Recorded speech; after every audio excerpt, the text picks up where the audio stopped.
Hello बच्चों, let's read the question. The question says discuss the major reasons for poverty in India. Question में आपसे पूछा जा रहा है कि इंडिया के अंदर गरीबी के, पॉवर्टी के मेजर रीजंस क्या है। इस क्वेश्चन का कीवर्ड भी यही है कि बेसिकली वो आपसे पॉवर्टी होने के, पॉवर्टी के एग्जिस्ट होने के मेजर रीजंस के बारे में पूछ रहे हैं।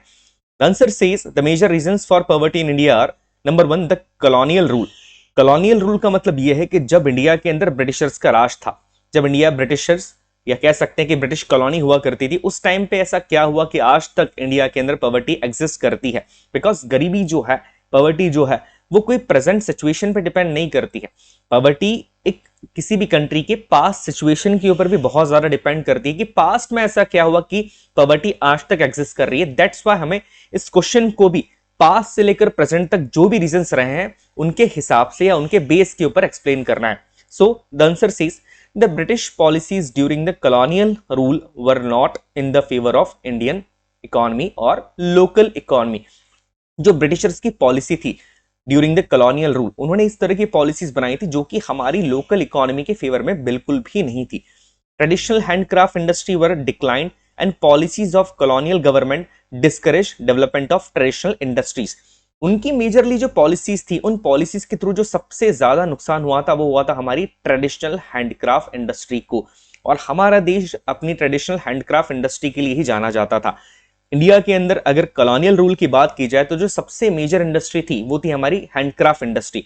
और ब्रिटिशर्स ने कुछ इस तरह की पॉलिसीज बनाई जिसके थ्रू हमारी हैंडक्राफ्ट इंडस्ट्री पूरी की पूरी तरीके से डिस्ट्रॉय हो गई। इन पॉलिसीज के थ्रू उन्होंने हैंडक्राफ्ट इंडस्ट्री के एक्सपोर्ट पे बहुत ज्यादा टैक्स इंपोज कर दिया। इसकी वजह से हुआ ये कि लोग हैंडक्राफ्ट इंडस्ट्री को चलाने के लिए बहुत ज्यादा डिस्करेज हुए और इस पॉलिसी के कारण ही हमारी हैंडक्राफ्ट इंडस्ट्री पूरी की पूरी तरीके से डिस्ट्रॉय हो गई। नेक्स्ट पॉइंट की बात यहां पर की जाए तो नेक्स्ट पॉइंट यहां पर रैपिड ग्रोथ। यहां पर रैपिड ग्रोथ किसकी बात की जा रही है? यहां पर बात की जा रही है रैपिड ग्रोथ ऑफ पॉपुलेशन की। The rapid growth of population is also a major cause behind India's poverty. हमारे देश की जनसंख्या, हमारे देश की पॉपुलेशन एक सबसे बड़ा रीजन है गरीबी का। ऐसा क्यों है? बिकॉज हमारे देश के रिसोर्सेस तो लिमिटेड हैं बट देश की पॉपुलेशन धीरे धीरे बढ़ती जा रही है। इसके कारण हमारी कंट्री के ऊपर प्रेशर बढ़ता जा रहा है, रिसोर्सेज के ऊपर प्रेशर बढ़ता जा रहा है और ये ग्रोथ पॉपुलेशन का धीरे धीरे डे बाय डे बढ़ता जा रहा है। कंट्री के अंदर उतने एम्प्लॉयमेंट नहीं है, कंट्री उतना एम्प्लॉयमेंट जनरेट नहीं कर रही है जितने लोग हैं जिनको जॉब की जरूरत है। That's why rapid growth of population एक बहुत ही मेजर रीजन रहा है इंडिया के अंदर गरीबी का। Third point says effect of green revolution. अब यहां पर ये पॉइंट थोड़ा सा कंट्रोवर्शियल हो सकता है बिकॉज ग्रीन रेवोल्यूशन का कुछ पॉजिटिव इफेक्ट तो था बट यहां पर ग्रीन रेवोल्यूशन का जो इफेक्ट था पॉजिटिव, वो पूरी कंट्री के ऊपर नहीं था, वो केवल कंट्री के कुछ पार्ट में था। जैसे green revolution helped in reviving the agriculture sector but the effect was limited to certain parts like western Uttar Pradesh, Punjab and Haryana. जी हाँ, ग्रीन रेवोल्यूशन ने हमारे देश की बहुत मदद करी, हमारे देश को सेल्फ डिपेंडेंट बनाया एटलीस्ट फूड के लिए। बट ग्रीन रेवोल्यूशन का जो इफेक्ट था वो पूरे कंट्री के अंदर नहीं था, वो सिर्फ कुछ सर्टन पार्ट्स के अंदर था, जैसे कि यहाँ पर है western Uttar Pradesh, Punjab and Haryana. इसके अलावा जितने भी पार्ट्स थे, अगर आप बात करें एमपी की, बिहार की बात की जा रही, असम की बात की जाए, इन पार्ट्स के अंदर ग्रीन रेवोल्यूशन का इतना इफेक्ट नहीं पड़ा। तो ग्रीन रेवोल्यूशन का फायदा कंट्री के कुछ पर्टिकुलर एरियाज को ही हुआ और जिन स्टेट्स को उसका फायदा हुआ है उन स्टेट्स के अंदर डेवलपमेंट आ गया है, उन स्टेट्स के अंदर गरीबी दूर भी हुई है।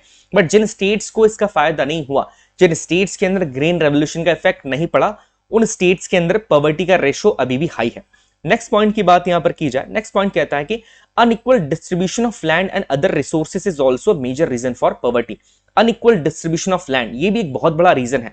हमारे देश के अंदर आज भी कई किसान ऐसे हैं जिनके पास बहुत सारी जमीन है और कुछ किसान ऐसे जिनके पास जमीन है ही नहीं। सो दैट्स वाई जो unequal distribution of land and resources है ये भी एक मेजर रीजन बनकर यहां पर आता है। बिकॉज हमारे देश के अंदर गरीबों का और अमीरों का जो डिफरेंस है, जो दोनों के बीच में गैप है, वो काफी ज्यादा है। और ये सबसे ज्यादा इसका जो मेजर रीजन है वो यही होता है कि unequal distribution of land and resources. जो फाइनेंशियल रिसोर्सेज है उनके अंदर भी अनइक्वल डिस्ट्रीब्यूशन है और लैंड रिसोर्सेज के अंदर तो अनइक्वल डिस्ट्रीब्यूशन है ही। और मेजरली यहां पर बात की जा रही है रूरल एरियाज की। लास्ट पॉइंट यहां पर कहता है सोशल फैक्टर्स।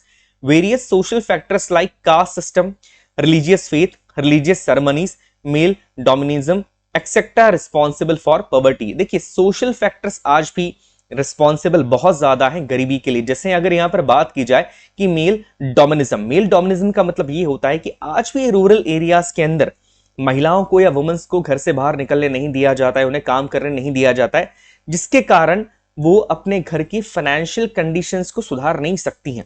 और ये इसलिए होता है क्योंकि घर के जो मेल हैं उन्हें ये लगता है कि नहीं, घर की जो महिलाएं हैं या जो फीमेल्स हैं उन्हें बाहर काम पे नहीं जाना चाहिए, काम करना सिर्फ मेल्स का ही काम है। सो इसी वजह से गरीबी आज भी एग्जिस्ट करती है। इसके अलावा अगर बात की जाए रिलीजियस सेरेमनीज की, आज भी हमारी कंट्रीज में जो रिलीजियस सेरेमनीज होती है, अगर हम बात करते हैं शादी की या किसी की डेथ हो जाती है, आज भी बहुत सारा पैसा इन सेरेमनीज के ऊपर खर्चा करना पड़ता है, जिसके कारण जो देश का पुअर सेक्शन है वो और ज्यादा गरीब हो जाता है। तो ये सोशल फैक्टर्स भी बहुत बड़ा रोल प्ले करते हैं इंडिया के अंदर पॉवर्टी आज भी एग्जिस्ट होने का। I hope you understood the question as well as answer. Best of luck.